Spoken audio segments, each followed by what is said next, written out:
Ramdhani classes में आप सभी का स्वागत है। और अभी हम लोग मौर्योत्तर काल में विदेशी आक्रमण को देख रहे हैं।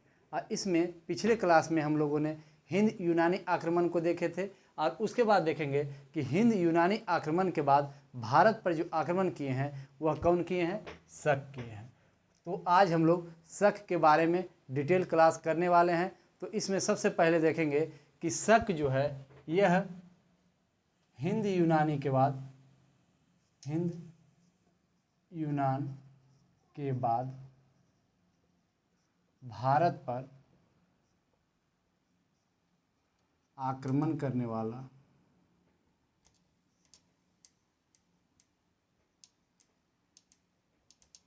शक हुए। उसके बाद हम लोग देखेंगे ये जो शक आए हैं वह मध्य एशिया से आए। कहाँ से आए? मध्य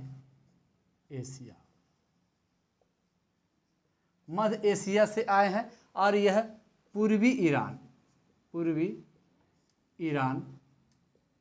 ईरान से होते हुए भारत पर आक्रमण किए।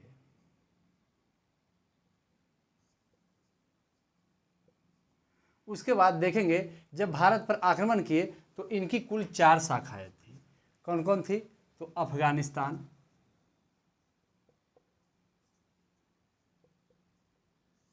पंजाब, मथुरा, अफगानिस्तान, पंजाब और मथुरा। और उसके बाद देखेंगे महाराष्ट्र। उसके बाद हम लोग यहाँ से अब ध्यान देंगे कि महाराष्ट्र शाखा जब समाप्त हुई थी तो एक नए शाखा का इनका उदय हुआ था और वह शाखा हुआ गुजरात शाखा। तो यहाँ से जो इम्पोर्टेंट पॉइंट है वह सभी पॉइंट को हम लोग देखेंगे। तो यहाँ से देखेंगे कि उज्जैन के एक राजा था विक्रम। उज्जैन के एक राजा था विक्रम और इन्होंने शकों को 57 ईसा पूर्व में हराया। और उसके बाद एक संवत की शुरुआत किया। उस संवत का नाम विक्रम संवत हुआ। विक्रम संवत। तो यहाँ से हम लोग देखें कि विक्रम संवत की जो शुरुआत हुई वह कब हुई? तो 57 ईसा पूर्व में हुई। और उसके बाद देखेंगे जब राजा विक्रम ने शकों को हराए तो इसी के उपलक्ष्य में एक उपाधि धारण किए। उपाधि, और उस उपाधि का नाम है विक्रमादित्य। विक्रमादित्य की उपाधि धारण किए। और उसके बाद देखेंगे कि यह जो उपाधि हुआ विक्रमादित्य का भारत में बहुत ही फेमस हो गया। अब कोई भी राजा किसी को हराए और उसके बाद विक्रमादित्य की उपाधि धारण कर लेता था। और भारत में कुल 14 राजा जो कि विक्रमादित्य की उपाधि धारण किए। और जो अंतिम राजा हुए, अंतिम राजा वह हेमू हुए। विक्रमादित्य की उपाधि धारण करने वाला अंतिम राजा हेमू हुआ। और जो सबसे प्रसिद्ध राजा हुआ उसका नाम चंद्रगुप्त द्वितीय हुआ। चंद्रगुप्त द्वितीय सबसे प्रसिद्ध। विक्रमादित्य के उपाधि धारण करने वाला सबसे प्रसिद्ध राजा चंद्रगुप्त द्वितीय हुआ। उसके बाद हम लोग देखेंगे कि सातवाहन वंश के एक राजा था और उसका नाम था गौतमी पुत्र सातकर्णी। कौन था? गौतमी पुत्र सातकर्णी। और इन्होंने महाराष्ट्र की जो शकों की शाखा थी यह महाराष्ट्र की शाखा और इसे यह समाप्त कर दिए। और उसे समाप्त करके और उसके बाद महाराष्ट्र से जो शक हैं वह भाग गए। और उसके बाद गुजरात में एक नई शाखा बनाए और वहाँ पे बहुत लंबे दिनों तक अवस्थित रहे। और उसके बाद देखेंगे शकों का सबसे प्रतापी राजा, शकों का सबसे प्रतापी राजा शकों के सबसे प्रतापी राजा रुद्रदामन हुए। रुद्रदामन प्रथम, रुद्रदामन प्रथम। अब यहाँ से हम लोग ध्यान देंगे कि रुद्रदामन का एक अभिलेख है और उसका नाम है जूनागढ़ अभिलेख। जूनागढ़ अभिलेख। और यह जो अभिलेख है वह संस्कृत भाषा में लिखा गया है, संस्कृत भाषा में। और संस्कृत भाषा में लिखा गया सबसे लंबा अभिलेख कौन है? जूनागढ़ अभिलेख। और उसके बाद यहाँ से ध्यान देंगे कि रुद्रदामन का यह जो जूनागढ़ अभिलेख है, इससे सुदर्शन झील की जानकारी मिलती है। कौन सा झील? सुदर्शन झील, सुदर्शन झील। और इसी जूनागढ़ अभिलेख से पता चलता है कि सुदर्शन झील का जो निर्माण किया है वह कौन किया? चंद्रगुप्त मौर्य। चंद्रगुप्त मौर्य। यह सुदर्शन झील का निर्माण चंद्रगुप्त मौर्य किया। और उसके बाद कभी कभी इससे प्रश्न भी आते हैं, सुदर्शन झील से कौन कौन से राजा संबंधित है? तो यहाँ पे आपको चंद्रगुप्त मौर्य हो जाएगा। उसके बाद इसका मरम्मत अशोक के द्वारा भी किया गया, अशोक के द्वारा। और उसके बाद रुद्रदामन और स्कंदगुप्त।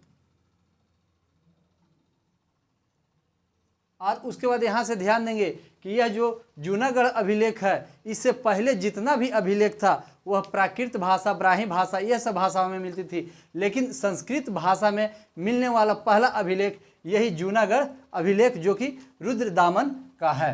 तो यहाँ से जो इम्पोर्टेंट पॉइंट थे वह सभी पॉइंट को हम लोगों ने कवर किए।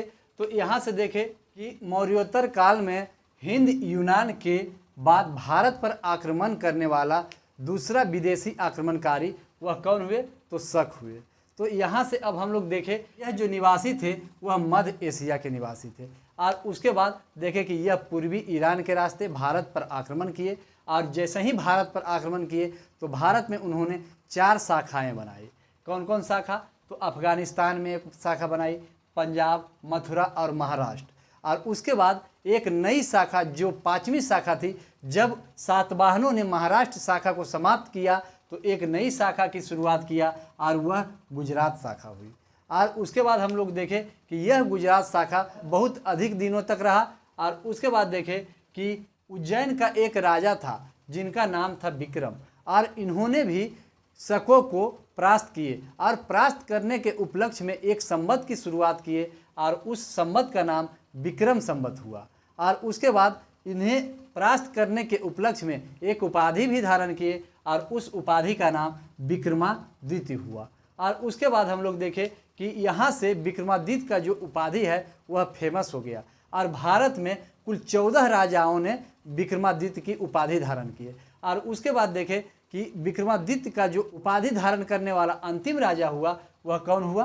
तो हेमू हुआ। और यहाँ से हम लोग देखें कि जो सबसे प्रसिद्ध राजा, जो विक्रमादित्य का उपाधि धारण करने वाला जो प्रसिद्ध राजा हुआ वह चंद्रगुप्त द्वितीय हुआ। इसे विक्रमादित्य भी कहते हैं। उसके बाद हम लोग देखें कि शकों के सबसे प्रतापी जो राजा हुए वह रुद्रदामन हुए, रुद्रदामन प्रथम। और उसके बाद हम लोग देखें कि इनका एक रुद्रदामन प्रथम का एक अभिलेख है और उसका नाम है जूनागढ़ अभिलेख। और यह अभिलेख संस्कृत भाषा में है। कहीं कहीं क्वेश्चन आता है कि संस्कृत भाषा का सबसे लंबा अभिलेख कौन सा है? तो यह जूनागढ़ अभिलेख है। और संस्कृत भाषा का पहला अभिलेख भी जूनागढ़ अभिलेख ही है। उसके बाद हम लोग देखेंगे कि इससे पहले जो अभिलेख था वह कोई भी अभिलेख संस्कृत भाषा में नहीं था। उससे पहले जो अभिलेख था वह प्राकृत भाषा में मिला। और उसके बाद हम लोग देखें इस अभिलेख में एक झील का व्याख्या किया गया है और उस झील का नाम सुदर्शन झील है। और इस झील का निर्माण किया गया था वह सिंचाई के लिए किया गया था। किस लिए किया गया था? सिंचाई के लिए। और इस झील का जो निर्माण किया था, सुदर्शन झील का जो निर्माण किया था वह कौन किया था? तो चंद्रगुप्त मौर्य किए थे। और उसके बाद देखें कि इसकी जो मरम्मत करवाई अशोक करवाई। और उसके बाद इसका मरम्मत रुद्रदामन भी करवाया। और फिर देखें कि इसका मरम्मत स्कंदगुप्त भी करवाया। तो यहाँ से कभी कभी सुदर्शन झील से संबंधित राजा भी पूछ देता है। तो चंद्रगुप्त मौर्य भी हो गया, अशोक और रुद्रदामन और स्कंदगुप्त। तो यहाँ से जो इम्पोर्टेंट पॉइंट है वह सभी पॉइंट को हम लोगों ने कवर करेंगे। आज के लिए इतना ही।